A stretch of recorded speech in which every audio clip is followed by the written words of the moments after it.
কারণ পোশাক মানুষের লজ্জাস্থানের হেফাজত করে। ইট কভারস আওয়ার প্রাইভেটস। পোশাক, ড্রেস এন্ড কস্টিউম এটা আমাদের লজ্জাস্থানকে ঢেকে রাখে, আমাদের ঈমান বাঁচায়। তেমনি স্বামী তার স্ত্রীর চরিত্র হেফাজত করে, স্ত্রী তার স্বামীর চরিত্র হেফাজত করে, ঠিক কিনা? এজন্য আল্লাহ তাআলা মেটাফরিক্যালি, রূপকভাবে স্বামী স্ত্রীকে পোশাকের সাথে তুলনা করেছেন। আবার পোশাক পরলে খুব সুন্দর লাগে, ডিজাইন করে, এমব্রয়ডারি করে, বিভিন্ন ডিজাইনের, বিভিন্ন স্টাইলের, বিভিন্ন ফ্যাশনের পোশাক মানুষ পরে। পোশাক পরলে মানুষের শ্রী বর্ধিত হয়, সৌন্দর্য বেড়ে যায়। ঠিক তেমনি নারীর চোখে পুরুষ সুন্দর, পুরুষের চোখে নারী সুন্দর, ঠিক কিনা? পোশাকের 3 নাম্বার কাজ হচ্ছে পোশাক মানুষকে কমফোর্ট দেয়, আরাম। এই যে শীতকালে আপনারা অনেকে ব্লেজার পরে আসছেন, অনেকের গলায় মাফলার, অনেকের গায়ে চাদর, আরাম লাগে না? কথা বলেন না কেন? লাগে। আবার গ্রীষ্মকালে এই মাফলার পরে কেউ বের হয়? চৈত্র মাসে নীলফামারীতে জ্যাকেট পরেন কে কে দেখি? পরেন না। এর কারণ চৈত্র মাসে পাতলা কাপড় পরতে হয়, কটনের, সুতির কাপড়। শীতকালে মোটা কাপড় আরাম লাগে, দেহটাকে প্রশান্ত করে দেয়। আবার গরমকালে সুতির, কটনের পাতলা কাপড় পরলে দেহটারে প্রশান্ত করে দেয়। ঠিক তেমনি স্ত্রী যখন স্বামীর সান্নিধ্য পায়, এই লাইটটা অফ থাকলে ভালো, অফ, এই লাইটটা অফ, পারলে এইটা অফ। স্ত্রী যখন স্বামীর সান্নিধ্য পায়, স্ত্রী প্রশান্ত হয়ে যায়। আবার স্বামী যখন স্ত্রীর সংস্পর্শ পায়, স্বামীর অন্তরটারে প্রশান্ত করে দেয় কে? এজন্য আল্লাহ তাআলা নারীকে বলেছেন, নারী তোমরা হচ্ছে পুরুষের পোশাক। আবার পুরুষদেরকে বলেছেন, ও পুরুষরা তোমরা নারীদের পোশাক। পড়েন আল্লাহু আকবার। রব্বুল আলামিন বলেন, উন্না লিবাসুল লাকুম ওয়া আনতুম লিবাসুল লাহুন। ও নারীরা, তোমরা তোমাদের স্বামীদের পোশাক, আর তোমাদের স্বামীরা হলো তোমাদের পোশাক। পোশাক যেমনি লজ্জাস্থানকে ঢেকে রাখে, ঈমান ইজ্জতের হেফাজত করে, আব্রু ঢেকে রাখে, তেমনি স্বামী তার স্ত্রীর চরিত্রের হেফাজত করে, স্ত্রী তার স্বামীর চরিত্রের হেফাজত করে। পোশাক যেমনি সুন্দর, স্ত্রীর চোখে স্বামী সুন্দর, স্বামীর চোখে স্ত্রী সুন্দর। পোশাক যেমনি মানুষকে আরাম দেয়, প্রশান্ত করে দেয়, স্বামী আর স্ত্রী একে অপরের সংস্পর্শ পেলে তাদের হৃদয়টাও প্রশান্ত হয়ে যায়, ঠিক কিনা? এজন্য আল্লাহ তাআলা পোশাকের সাথে তুলনা করেছেন। পোশাক একে অপরের পোশাক চামড়ার সাথে লেগে থাকে না, আলাদা থাকে। তার মানে স্বামী স্ত্রী সম্পর্কটা এরকম মিলেমিশে, ভালোবেসে, একাকার, ঠিক কিনা? আর নিসাউ শাকাইকুর রিজাল, নারীরা পুরুষদের কাউন্টার পার্ট। নারী হচ্ছে পুরুষের সহযোগী। এই পৃথিবীর এই সভ্যতা, এই সিভিলাইজেশন, এই উন্নয়ন, এই ডেভেলপমেন্ট, এটা শুধু পুরুষরা করে নাই। এই উন্নয়নের অংশীদারিত্বে আমাদের বোনদের, নারীদেরও হাত আছে না নাই? এজন্য কাজী নজরুল বলেছেন, এ বিশ্বে যা কিছু সুন্দর চিরকল্যাণকর, অর্ধেক তার করিয়াছে নারী, অর্ধেক তার নর। চিল্লায় বলেন ঠিক কিনা? এজন্য এই মহাবিশ্বের এই সভ্যতায় আপনাদের যেমনি অবদান, আমাদের বোনদেরও অবদান আছে না নাই? আছে। স্বামী স্ত্রী এই দুজন মিলে এই বিশ্ব সভ্যতা তৈরি হয়েছে। এজন্য দুজনের মধ্যে সম্পর্ক হবে পোশাকের মতো। পোশাক যেমনি দেহের সাথে লেগে থাকে, স্বামী স্ত্রীর মধ্যে এরকম সুসম্পর্কের দরকার আছে না নাই? আছে। আজকে আমরা জানার চেষ্টা করব কি করে স্বামী আর স্ত্রীর মধ্যে এই সুসম্পর্ক বাড়ানো যায়, ইনক্রিজ করা যায়। কি করে আমাদের মধ্যে মারামারি, কাটাকাটি, ঝগড়া, ডিভোর্স, এই রেটটা কমানো যায়। এ ব্যাপারে আমাদের জানার দরকার আছে না নাই? ইসলামী শরিয়া স্বামী স্ত্রী প্রত্যেককে ইন্ডিভিজুয়ালি আলাদা আলাদা কিছু দায়িত্ব দিয়েছে। স্বামীকে কিছু দায়িত্ব দিয়েছে, আবার স্ত্রীকে কিছু দায়িত্ব দিয়েছে, আবার উভয়কে কিছু দায়িত্ব দিয়েছে। আমরা শুরুতে স্বামী স্ত্রীর উভয়কে আল্লাহ তাআলা কি দায়িত্ব দিয়েছে এটা জানবো। তারপরে স্ত্রীদেরকে আল্লাহ তাআলা কি দায়িত্ব দিয়েছেন সেটা জানবো।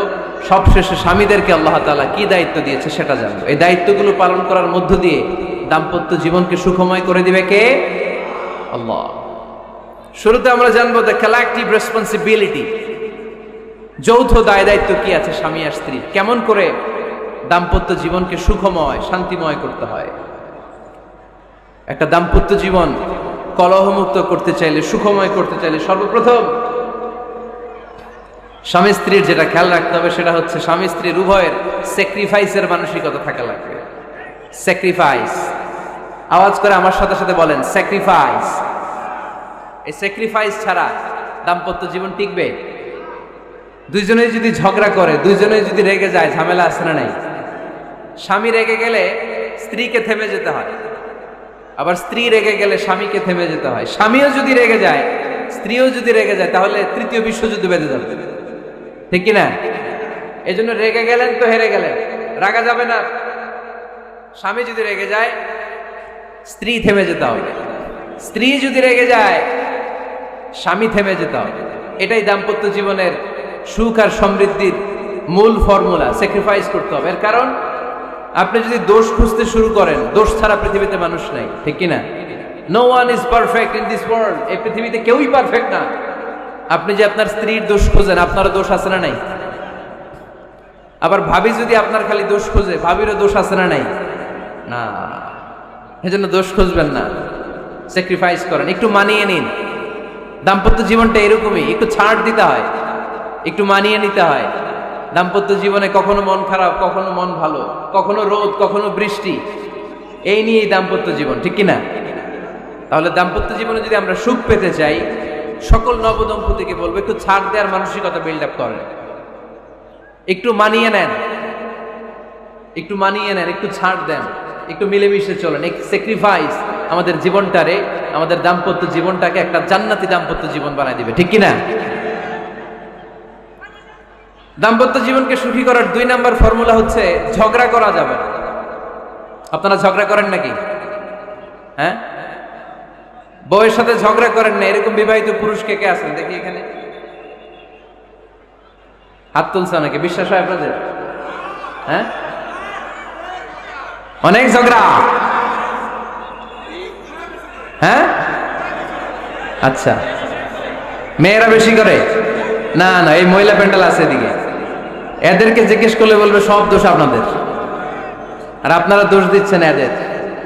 তো ঝগড়া করবেন না, মেহরবানি করে সম্মানিত ভাইরা, ঝগড়া করবেন না। কারণ এই ঝগড়া থেকে, সামান্য ঝগড়া থেকে অনেক সময় বিচ্ছেদের দিকে চলে যায় সম্পর্ক। ছোট্ট ঝগড়া থেকে যেতে যেতে ঝগড়া বাড়তে বাড়তে ডিভোর্সের দিকে গড়া, এরকম আছে না নাই? না, সামান্য ঝগড়া যদি বেঁধে যায়, শয়তান এটার মধ্যে বাতাস দেয়, এটারে বাড়াতে বাড়াতে শয়তান অনেক বড় করে। ইমানদারদের পরিবার ভেঙে গেলে শয়তান খুশি, আর ইমানদারদের পরিবার টিকে থাকলে আমার আল্লাহ খুশি। আমরা কার খুশি চাই? জোরে বলতে হবে, খুশি চাই কার? শয়তান সব সময় চায় ইমানদারদের ফ্যামিলি ভেঙে দিতে। Always he tries his level best to break down the relationship of a moving family. একজন ইমানদারের ফ্যামিলি কি করে ব্রেক ডাউন করে দেয়া যায়? যেন ঝগড়াই করবো না আমরা। আপনি ঝগড়া করলে ভাবি যেন ঠান্ডা থাকে, ভাবি ঝগড়া শুরু করলে আপনি ঠান্ডা থাকবেন। ঝগড়া করা যাবে না, কিন্তু ঝগড়া হয়ে যায় ফ্যামিলিতে, এটাকে চেক দিতে হবে। ঝগড়া নিয়ে অনেক মজার মজার গল্প আছে। একটা গল্প দিয়ে আজকে শুরু করি। এক লোক মাহফিল শেষ করে 11টার দিকে বাসায় ফিরেছে। তো বাসায় ঢোকার আগে তার ওয়াইফকে ফোন দিয়েছে। ফোন দিয়ে বলতেছে, এই মাহফিল শেষ, আমি কিন্তু বাসায় চলে আসতেছি, শুরু করার আগে তাড়াতাড়ি দরজাটা খুলো। তো স্ত্রী আবার রাতের খাবার স্বামীকে ছাড়া খায় না। তো স্ত্রী দরজা খুলে দাঁড়ায় আছে, স্বামী বেচারা আসছে। আসার পরে স্ত্রীকে বলতেছে, এই শুরু করার আগে রাতের খাবার দিয়ে দাও, খেয়ে নেই। তো স্বামী ওয়াশরুম থেকে ফ্রেশ ট্রেশ হয়ে আসছে, স্ত্রী বেচারিও ডাইনিং টেবিলে খাবার দিয়েছে।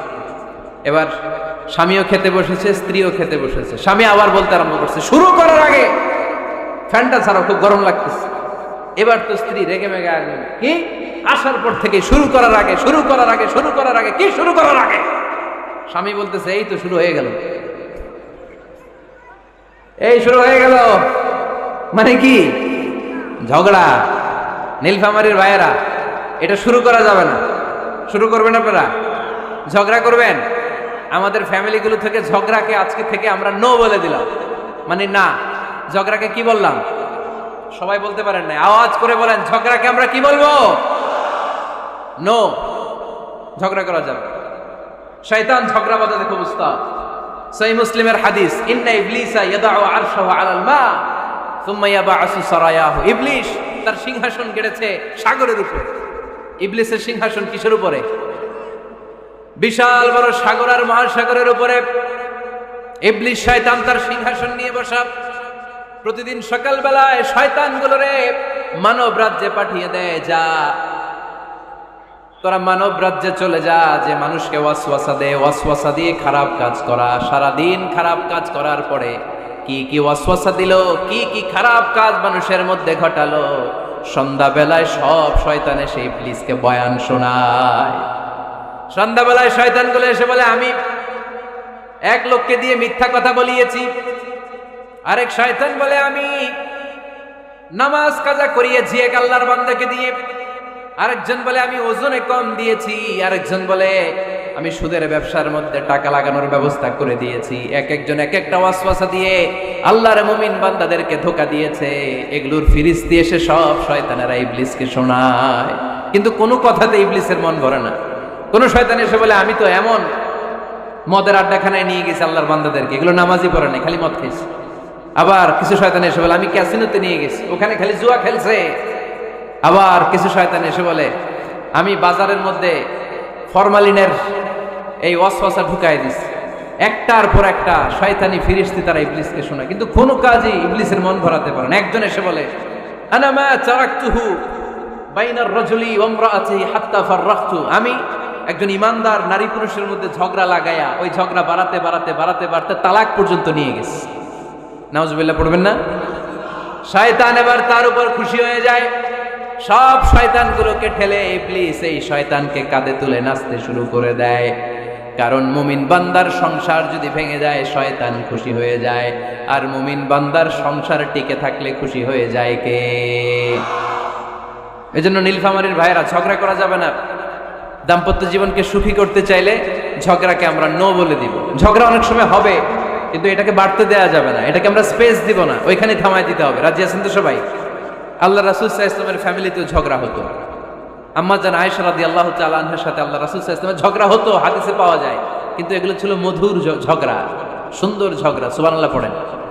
আল্লাহর হাবিব বলেন, ইয়া আয়েশা ইন্নী লা আ'লামু ইযা কুনতি আন্নী রাদিয়া ওয়া ইযা কুনতি আলাইয়া গাদবা। ও আয়েশা, তুমি কখন আমার উপর রেগে থাকো সেটাও আমি বুঝি, আবার কখন খুশি থাকো সেটাও বুঝি। আম্মা জান আয়েশা বললেন, ইয়া রাসূলুল্লাহ, ইয়া হাবিবাল্লাহ, কেমন করে আপনি বুঝেন যে আমি আপনার উপর রেগে আছি, আবার কেমন করে আপনি বুঝেন আমি আপনার উপর সন্তুষ্ট আছি? বিশ্বনবী বললেন, আয়েশা, তুমি যখন আমার উপরে খুশি থাকো, আমার উপর যখন তুমি রাজি থাকো, তখন তুমি দোয়ার সময় এইভাবে দোয়া করো, ওয়া রাব্বি মুহাম্মাদ, মুহাম্মাদের রব, আপনি আমাদের সব গুনাহগুলো মাফ করে দেন। আর যখন তুমি আমার উপর রেগে থাকো, তখন তুমি আমার নামটা মুখ দিয়ে উচ্চারণ করো না। ও আয়েশা, তখন তুমি দোয়ার সময় বলতে থাকো, ওয়া রাব্বি ইব্রাহিম, ইব্রাহিমের রব, আপনি আমাদের সব গুনাহগুলো মাফ করে দেন। যখন তুমি খুশি তখন আমার নামটা মুখে নাও, যখন তুমি আমার উপর রেগে থাকো তখন তুমি আমার নামটা মুখে নিতে চাও না। আম্মা জান আয়েশা বললেন, ইয়া রাসূলুল্লাহ, ইয়া হাবিবাল্লাহ, মা আহজুরু ইল্লা ইসমাক, আমি শুধু আমার মুখ থেকে আপনার নামটারে সরায় রাখি, আমার হৃদয় থেকে কোনোদিন আপনারে সরাতে পারি না। মা আহজুরু ইল্লা ইসমাক, নবী হে, আমি তো শুধু মুখ থেকে আপনার নামটারে বাদ দেই, আমার হৃদয় থেকে তো আপনারে বাদ দিতে পারি না। আমার হৃদয় পুরোটা জুড়ে শুধু আপনি আর আপনি। চিল্লায় পড়েন আল্লাহু আকবার। তার মানে আম্মা জান আয়েশাও আল্লাহ রাসূল সাল্লাল্লাহু আলাইহি ওয়াসাল্লামের উপর রেগে থাকতেন মাঝে মাঝে। বিশ্বনবী মাঝে মাঝে রাগ করতেন। একবার খুব বেশি রাগারাগি হয়ে গেল, অনেক ঝগড়া হয়ে গেল। এবার আল্লাহ রাসূল সাল্লাল্লাহু আলাইহি ওয়াসাল্লাম খেয়াল করলেন না, এত ঝগড়া তো করা ঠিক হবে না। তখন আল্লাহর হাবিব সাল্লাল্লাহু আলাইহি ওয়াসাল্লাম বললেন, আয়েশা, চলো মিটমাট করি। কি করি? হ্যাঁ, মিউচুয়াল করি না, মিটমাট। এই যে ঝগড়া লাগলে আবার যে মিলায়া দেয়, এটা কি বলেন আপনারা নীলফামারীতে? মিটমাট। আল্লাহর হাবিব সাল্লাল্লাহু আলাইহি ওয়াসাল্লাম বললেন, আয়েশা, চলো আমরা মিটমাট করি, আমরা আর ঝগড়া না করি। আম্মা জান আয়েশা বললেন, ঠিক আছে, চলেন মিটমাট করি। বিশ্বনবী বললেন, ঠিক আছে, একজনকে নিয়ে আসি যে দুজনের মাঝে মিটমাট করাই দিবে। কারে নিয়ে আসবে? ওমরে ফারুককে নিয়ে আসি। আম্মা জান আয়েশা বলে, না, ওমরও গালিব, ওমরের মেজাজ গরম, আমার ভয় লাগে। সুবহানাল্লাহ পড়বেন না? বিশ্বনবী বললেন, তাহলে তোমার আব্বারে নিয়ে আসি। কই, নিয়ে আসেন, আব্বারে খুব ভাল লাগে। বিশ্বনবী বললেন, ঠিক আছে, তোমার কথাই রইলো, ওমরকে ডাকবো না, তোমার আব্বা আবু বকরকে নিয়ে আসবো। বিশ্বনবী মিটমাট করার জন্য সাইয়েদনা আবু বকর রাদিয়াল্লাহু তাআলা আনহুকে ডেকে নিয়ে আসলেন। সাইয়েদনা আবু বকর রাদিয়াল্লাহু তাআলা আনহু ঘরে ঢুকলেন। বিশ্বনবী বললেন, আয়েশা, আমার আর তোমার মাঝে কি নিয়ে ঝগড়া হয়েছে? কথাটা কি তুমি বলবা নাকি আমি বলবো? আম্মা জান আয়েশা বলেন, আপনিই বলেন, তবে মিথ্যা বললেন না, যা ঘটছে ওইটাই বললেন। ওয়ালা তাকুলিল্লাহ হাক্কান, যেটা সত্য ওইটাই বলবেন, অন্য কিছু বলবেন না। আবু বকর রাদিয়াল্লাহু তাআলা আনহু তো শুনে রেগে মেগে আগুন। কি এত বড় সাহস, বিশ্বনবীর সামনে দাঁড়িয়ে তুমি এভাবে কথা বলো? এই আদব শিক্ষা দিয়েছি তোমাকে আমি। রেগে গেলেন। বিশ্বনবী কি সত্য ছাড়া মিথ্যা কিছু বলবেন? রেগে মেগে চিৎকার করে মেয়ের গালের মধ্যে দিলেন এক চপেটাঘাত। এক থাপ্পড় খেয়ে আম্মা জান আয়েশা উল্টায় পড়লেন। আবার মারার জন্য সাইয়েদনা আবু বকর রাগে গড়গড় করছিলেন, মেয়েরে আবার মারার জন্য উদ্যত হলেন। বিশ্বনবী অবস্থা ভয়ঙ্কর দেখে সাইয়েদনা আবু বকরের সামনে দুই হাত মেলে এইভাবে দাঁড়িয়ে গেলেন। বিশ্বনবীকে যখন আবু বকর রাদিয়াল্লাহু তাআলা আনহু দাঁড়াতে দেখলেন, সাইয়েদনা আবু বকর মুহূর্তের মধ্যে থেমে গেলেন। সুবহানাল্লাহ পড়েন। সাইয়েদনা আবু বকর রাদিয়াল্লাহু তাআলা আনহু ঘর থেকে বের হয়ে গেলেন। এবার বিশ্বনবী আম্মা জান আয়েশার কাছে যেয়ে বলেন, ও আয়েশা, দেখো আমি তোমারে মাইর থেকে বাঁচাইলাম। আমি না থাকলে তোমার বাবা তোমারে আসে শেষ করে ফেলতো, ঠিক কি না? আমি বাঁচাইছি তোমারে। ইয়া আয়েশা কাইফা রাআইতিনি আন খাসতুকি মিনার রাজুল, দেখছো আয়েশা কেমনে বাঁচাইলাম তোমারে? আজকে আমি না থাকলে এমন পিট্টি দিতে তোমার বাবা, একেবারে খবর হয়ে যায়। আম্মা জান আয়েশা লজ্জায় পড়ে গেলেন, হেসে দিলেন। বিশ্বনবীও হেসে দিলেন। সুবহানাল্লাহ পড়েন। দুইজনের এই হাসির আওয়াজ ঘরের বাইরে থেকে সাইয়েদনা আবু বকর শুনতে পেলেন। উনি শুনে তো অবাক, কি রে, এতক্ষণ তৃতীয় বিশ্বযুদ্ধ, এখন আবার হাসে। ঘরে ঢুকলেন। ঘরে ঢুকার পরে আবু বকর রাদিয়াল্লাহু তাআলা আনহু বিশ্বনবীরে বলেন, ইয়া রাসূলুল্লাহ, আশরিকানি ফি সিলমিকুমা কামা আশরাকতুমানি ফি হারবিকুমা। হে আল্লাহর রাসূল, আপনারা দুইজন ঝগড়া লাগলে মিটমাট করার জন্য আমারে যেমনি ডাকেন, আপনারা যখন সুখ আনন্দ আর হাসাহাসিতে ব্যস্ত থাকেন, ওই হাসির সময়গুলোতে শেয়ার করার জন্য তখনও আমার একটু ডাইকেন। পড়েন সুবহানাল্লাহ। ও নবী, শুধু ঝগড়ার সময় ডাইকেন না, শুধু মিলায়া দেওয়ার জন্য ডাকবেন না। আপনাদের মধ্যে যখন সুখকর আনন্দময় হাসাহাসির মুহূর্তগুলো কাটে, ওই মুহূর্তগুলোতেও আমাকে এনে আপনারা শেয়ার করে দিয়েন। পড়েন সুবহানাল্লাহ।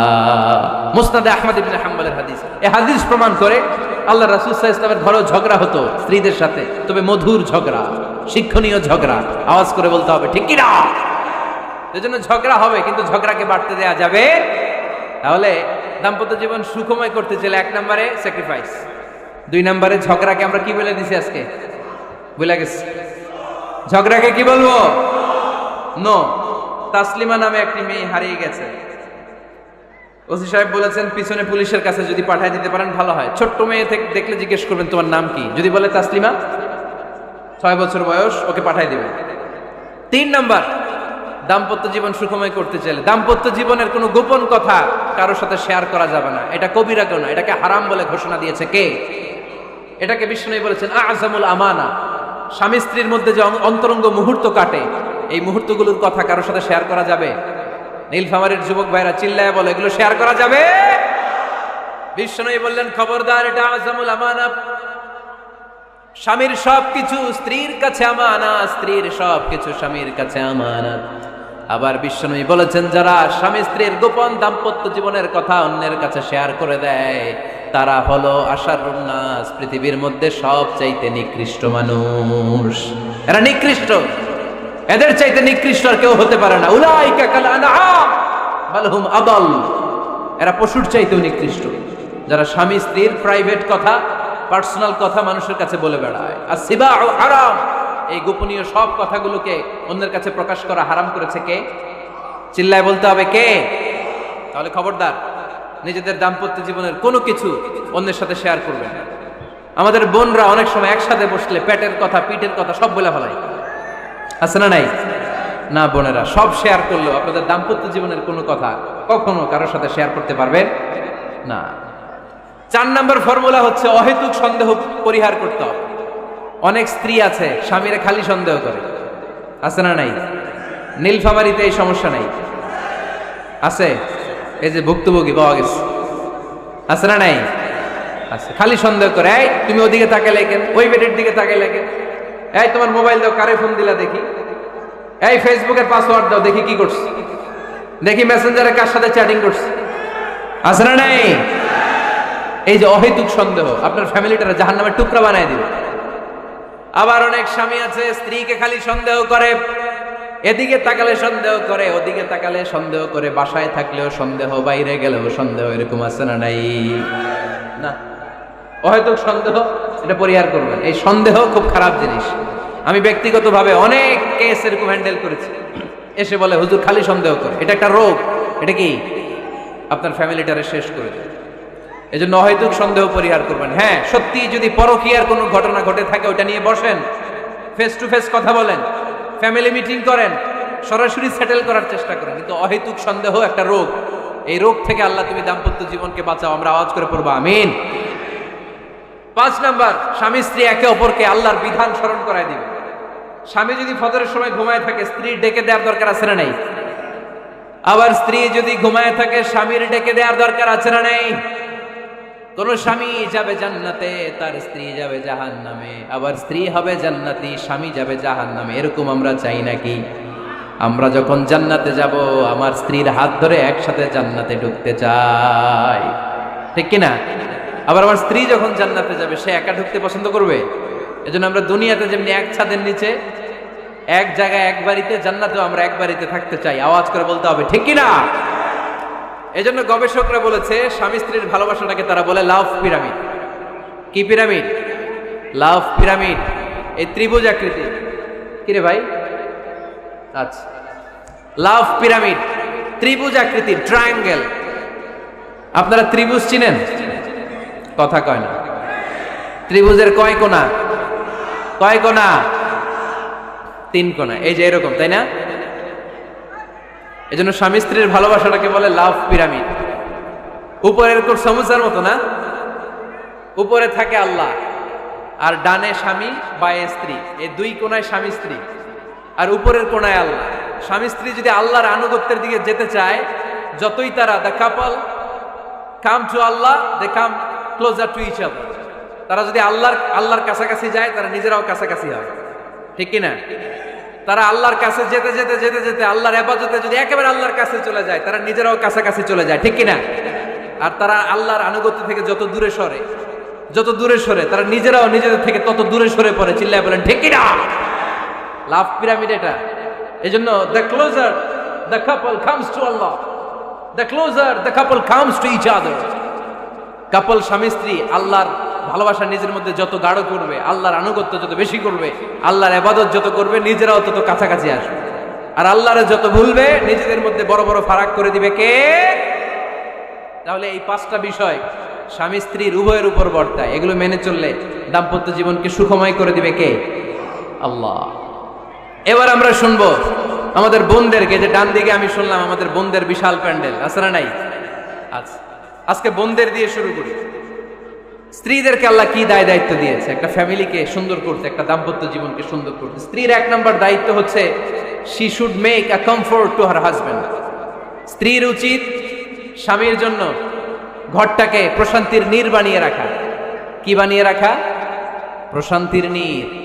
স্ত্রী হওয়া উচিত এমন, যাকে দেখলে স্বামীর চোখ জুড়ায়, স্বামীর প্রাণ জুড়িয়ে যায়, স্বামীর হৃদয়টা ঠান্ডা হয়ে যায়, ঠিক কিনা?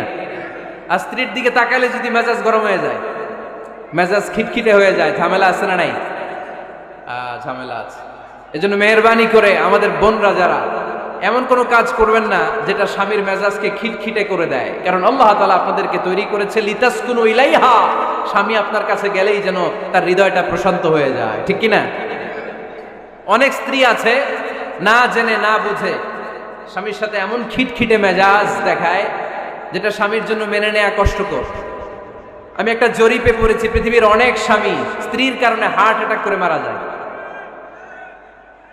আছে না নাই? এই তো ভুক্তভোগী পাওয়া গেছে। স্বামীর জন্য একটা ত্রাস হয়ে দাঁড়ায় স্ত্রী, ত্রাস। অনেক স্বামী আছে স্ত্রীর এরকম আচরণের কারণে, অতিরিক্ত প্রেসার ক্রিয়েট করার কারণে স্ত্রীদেরকে ভয় পায়। অবশ্য নীলফামারীর কোন স্বামী তার স্ত্রীরে ভয় পায় না। ভয় পায়? স্ত্রীরে ভয় পান কে কে দেখি?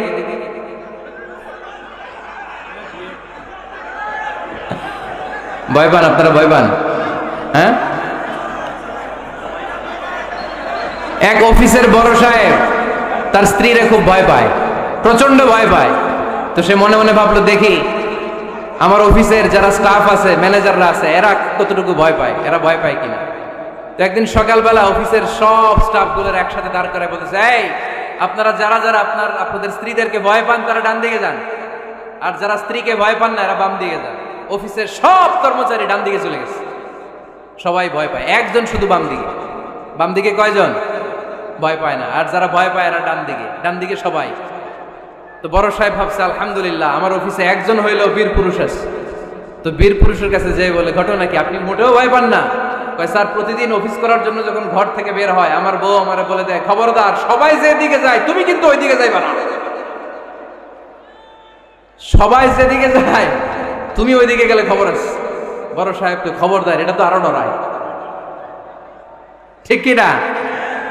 এজন্য বোনদেরকে বলবো, লিতাসকুনু ইলাইহা, এমন ভাবে আপনি আপনার স্বামীর সামনে নিজেকে প্রেজেন্ট করেন যাকে আপনাকে দেখলে আপনার স্বামীর চোখ জুড়িয়ে যায়, হৃদয়টা প্রশান্ত হয়ে যায়, আপনাকে দেখলেই আপনাকে ভালোবাসতে মনে চায়, ঠিক কিনা? এজন্য রব্বুল আলামিন বলেন, আমি নারীদেরকে তৈরি করেছি লিতাসকুনু ইলাইহা, যেন পুরুষেরা স্ত্রীদের সংস্পর্শ যখন পায় পুরুষদের হৃদয়টারে প্রশান্ত করে দেয় কে? রব্বুল আলামিন বলেছেন, খাদিজার জন্য জান্নাতে আমি এমন একটা ঘর বানিয়েছি যেই ঘরের মধ্যে কোনো বিশৃঙ্খলা নাই। খাদিজার জন্য জান্নাতে এমন একটা প্রাসাদ আমি বানিয়েছি যেই প্রাসাদের মধ্যে কোনো আওয়াজ নাই, কোনো কোলাহল নাই। কুরাইশদের মাঝে যখন দাওয়াত দিতেন সব বিশৃঙ্খলা ঝামেলা গোলমাল শেষ করে রাতের বেলায় যখন খাদিজার ঘরে বিশ্বনবী ঢুকতেন, বিশ্বনবীর হৃদয়টারে প্রশান্ত করে দিত কে? আম্মাজান খাদিজা বিশ্বনবী সাল্লাল্লাহু আলাইহি ওয়াসাল্লামের জন্য এমন ঘর উপহার দিয়েছেন যেই ঘরে বিশ্বনবী আসলে বিশ্বনবীর হৃদয়টা ঠান্ডা হয়ে যায়। সুবহানাল্লাহ পড়েন। অনেক স্ত্রী আছে স্বামী ঘরে ঢুকলেই ঘরে আটা নাই, রুটি নাই, চাল নাই, ডাল নাই, এটা লাগবে ওইটা লাগবে, ওখানে যেতে হবে, একটার পর একটা ফিরিস্তি বলে বেড়ায়, আছে না নাই? না, এটা করবেন না। আপনার কি লাগবে এই সব দায় দায়িত্ব আল্লাহ তাআলা স্বামীকে দিয়েছে, স্বামীকে জানাবেন, তবে ধীরে সুস্থে ধীরে সুস্থে স্বামীর জন্য ঘরটাকে এমন করে রাখতে হবে যেন ঘরে ঢুকলেই স্বামীর হৃদয়টারে প্রশান্ত করে দেয় কে? এজন্য স্ত্রীর প্রথম দায়িত্ব ঘরটারে প্রশান্তির নীড় বানানো। এখানে কি আবার কি এখানে মারামারি? দুই দল নাকি?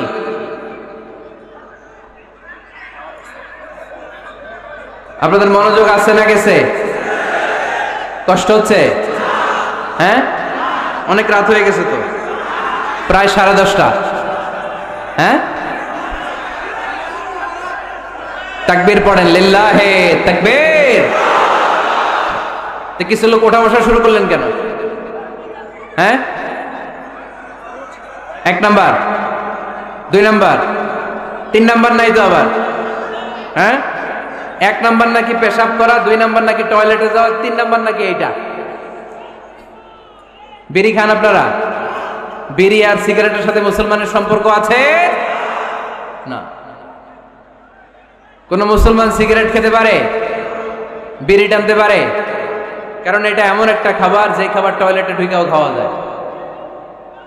সিগারেট ছাড়া কোনো খাবার টয়লেটের ভেতরে খাওয়া যায়? কথা বলেন, খাওয়া যায়? এবং সিগারেট পৃথিবীর এমন খাবার যে খাবারের গায়ে এই খাবারের বদনাম লেখা থাকে, ঠিক কিনা? সিগারেট ছাড়া পৃথিবীর কোন খাবারে ওই খাবারের বদনাম আছে? কথা বলেন। ধরেন আপনাদের নীলফামারীতে নতুন 1 প্যাকেট বিস্কিট বেরিয়েছে, যে বিস্কিটের গায়ে লেখা এই বিস্কিট খাওয়ার 1 ঘন্টার মধ্যে ডায়রিয়া শুরু হবে। ওটা খাইবেন কে কে? খাবেন আপনারা? কি বলবেন দোকানদারে, তোর বিস্কিট তুই খা, তোর ডায়রিয়া হোক, ঠিক কিনা?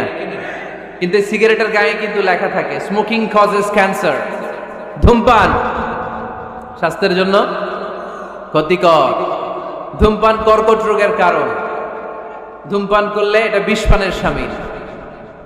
এই সিগারেট এটা তৈরি হয় তামাক পাতা থেকে, টোবাকো প্ল্যান্টস। এই তামাক পাতা চাষ হয় নাকি নীলফামারীতে? হ্যাঁ, বাংলাদেশে সবচেয়ে বেশি নীলফামারীর কোন থানায়? সদরে, শহর অঞ্চলে? আচ্ছা, এই তামাক পাতার চারদিকে বেড়া দেয়া লাগে না জানেন? কারণ ছাগলও মুখ দেয় না। তো যেটা ছাগলে খায় না ওটা মানুষ খেতে পারে? আওয়াজ করে বলেন। তাহলে ঝগড়ারে যেমনি আজকে আমরা নো বলে দিলাম, এই সিগারেট, এই মাদক, এগুলাকে আজকের প্রোগ্রাম থেকে আমরা নো বলে দিব, পারা যাবে? মাদককে আমরা নো বলে দিলাম। আওয়াজ করে বলেন, মাদক আর সিগারেটকে কি বললাম? নো। আল্লাহ তুমি বোঝার তৌফিক দান করো, আমরা পড়ি আমিন। একটা সুখী দাম্পত্য জীবনের জন্য স্ত্রীর 2 নাম্বার দায়িত্ব হচ্ছে স্বামীকে ইন্সপায়ার করা, স্বামীকে সাহস যোগানো, পিছন থেকে ড্রাইভিং পুশের মতো কাজ করা। কারণ স্বামীকে যখন স্ত্রী সাহস যোগায়, স্বামীর সাহস বেড়ে যায়, ঠিক কিনা? আল্লাহর হাবিব সাল্লাল্লাহু আলাইহি ওয়াসাল্লামের কাছে কোরআনের আয়াত নাযিল হলো, ইকরা বিসমি রাব্বিকাল্লাযী খালাক, খালাকাল ইনসানা মিন আলাক, ইকরা ওয়া রাব্বুকাল আকরাম الذي علم بالقلم علم الإنسان ما لم يعلم। পড়েন আল্লাহু আকবার। সূরাতুল আলাকের 5 আয়াত হেরা গুহায় যখন নাজিল হয়ে গেল, বিশ্বনবী সাইয়েদনা জিবরাইলকে নিজ আকৃতিতে দেখলেন, পা থেকে মাথা পর্যন্ত দেখে বিশ্বনবী ভয় পেয়ে গেলেন। বিশ্বনবী সাল্লাল্লাহু আলাইহি ওয়াসাল্লাম জীবনে 2 বার সাইয়েদনা জিবরাইল আলাইহিস সালামকে ওনার আসল আকৃতিতে দেখেছিল। আওয়াজ করে বলতে হবে, কয়বার? এক হচ্ছে মেরাজ রজনীতে সিদরাতুল মুনতাহায়, 2 হচ্ছে প্রথম যখন কোরআনের আয়াত নাজিল হয়, বিষ্ণু ইসা ইসলাম দেখলেন বিশাল একজন ব্যক্তি, পাটা হচ্ছে হেরা গুহায় আর মাথাটা হচ্ছে আকাশের উপরে। এই বিশাল একটা লোক, সে কোরআনের 5 আয়াত নিয়ে এসেছে সূরাতুল আলাক, আর বলতে শুরু করেছে, ইয়া মুহাম্মদ ইকরা, আপনি পড়ুন, আপনি পড়ুন, আপনি পড়ুন। 3 বার পড়ার আদেশ করার পরে বিষ্ণু ইসা ইসলাম পড়তে আরম্ভ করলেন, ইকরা বিসমি রাব্বিকাল্লাযী খালাক, খালাকাল ইনসানা মিন আলাক, ইকরা ওয়া রাব্বুকাল আকরাম আল্লাযী আল্লামা বিল কলম আল্লামাল ইনসানা মা লাম ইয়ালাম। বিষ্ণু ইসা ইসলাম পড়তে আরম্ভ করলেন। প্রথম কোরআনের আয়াত যখন নাজিল হয়ে গেল, বিষ্ণু ইসা ইসলাম ভয় পেয়ে গেলেন। হাত নাড়াচ্ছেন কেন আপনারা? হ্যাঁ, কি স্ক্রিনে দেখা যায়? আহারে কি আনন্দ আকাশে বাতাসে, সবাই খুশির ঠেলায়, খুশিতে আনন্দে ঠেলায় না? আল্লাহর হাবিব সাল্লাল্লাহু আলাইহি ওয়াসাল্লাম ভয় পেয়ে গেলেন। আপনাদের মনোযোগ তো নাই মনে হচ্ছে, তা হাত নাড়াচ্ছেন কেন? এদিকে তাকান। খরগোশের কানের মতো কান দুইটারে খাড়া করে। কোরআনের আয়াত যখন নাজিল হলো, আল্লাহ রাসূল সাল্লাল্লাহু আলাইহি ওয়াসাল্লাম ভয় পেয়ে গেলেন। বিষ্ণু ঈসা ইসলামের হৃদয় কাঁপতে আরম্ভ করলো। কোরআনের 5 আয়াত নিয়ে হেরা গুহা থেকে বিশ্বনবী আম্মা জান খাদিজাতুল কুবরা রাদিয়াল্লাহু তাআলা আনহার কাছে চলে আসলেন। এসে ডেকে বললেন, খাদিজা জাম্মিলুনি জাম্মিলুনি, কম্বল দিয়ে তুমি আমারে চাপা দাও, আমার ভয় লাগছে, মনে হয় আমি বাঁচবো না। আম্মা জান খাদিজা বললেন, কি হয়েছে আপনার? বিশ্বনবী বললেন, বিশাল বড় একটা লোক কোরআনের 5 আয়াত নিয়ে এসেছে।